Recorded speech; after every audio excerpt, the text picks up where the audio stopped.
Pases buena tarde, Miguel. Mientras tanto, son ya más de las 3:20, las 4:20, perdón, 4:24 concretamente.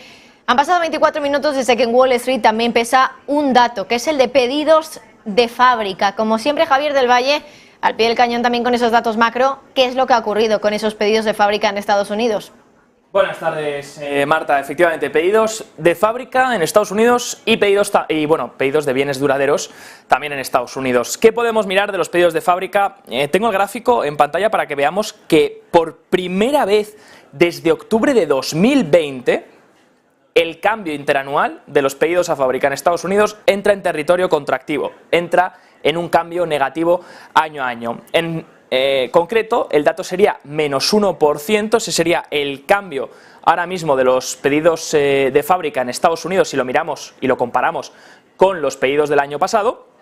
Eso sí, si miramos en términos mensuales, la aceleración es de 0,3, así que hay un incremento en el término mensual, pero en término anual sería una caída del menos 1%. En término mensual se esperaba que el dato fuese del 0,8, así que queda muy por debajo, este dato de pedidos a fábrica queda muy por debajo del dato esperado. En 0,3 se esperaba 0,8 y el anterior se revisa a la baja también, se dio un 0,4 el mes pasado, se revisa a 0,3, una décima a la baja. Así que unos datos de pedidos a fábrica que no son del todo alentadores. Hemos visto algunos rebotes en algunos datos macroeconómicos en otras áreas, como por ejemplo la vivienda, y estábamos viendo también en el consumo, sobre todo en el sentimiento del consumidor. Donde no estamos terminando de ver una mejora es en la parte manufacturera y sobre todo en la parte de fábricas, nuevos pedidos. Los PMIs manufactureros también esta semana hemos visto unos datos bastante feos que se siguen contrayendo.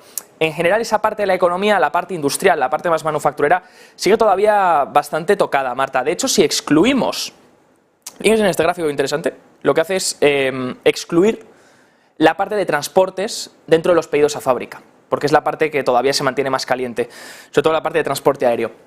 Fíjense, si excluimos eso, la caída interanual sería del menos 4,24%. Así que sería una caída todavía más contractiva y llevaríamos incluso 5 meses en contracción, porque el cambio mensual sería del menos 0,47, sería un cambio mensual también negativo. Así que dentro de los pedidos a fábrica, unos pedidos que están, por así decirlo, manteniéndose un poco más resilientes en cambio mensual por los transportes, por los pedidos sobre todo de aviones, mientras que el cambio anual, ya poco a poco, que es esa línea azul, pues obviamente si tienes unos meses en los que los cambios son muy pocos, son muy poco drásticos y encima también tienes meses negativos, pues eso hace que poco a poco el cambio interanual, que venía de una expansión post pandemia, pues vaya cayendo y entre en territorio contractivo por primera vez, les recuerdo, desde agosto de 2020. Si miramos los pedidos de bienes duraderos, eso sí que han salido mejor de lo esperado, 0,7% ha sido el incremento mensual, se esperaba 0,6%, y el anterior era 0,6, así que seguimos un poco en las mismas del mes pasado en cuanto a los pedidos de bienes duraderos.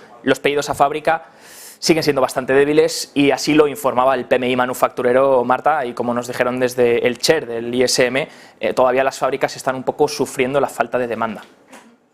Pues efectivamente hablábamos con él hace 1 o 2 días y nos decía que bueno, todavía había poca demanda para esas fábricas y que por lo tanto pues también la oferta estaba viéndose mermada.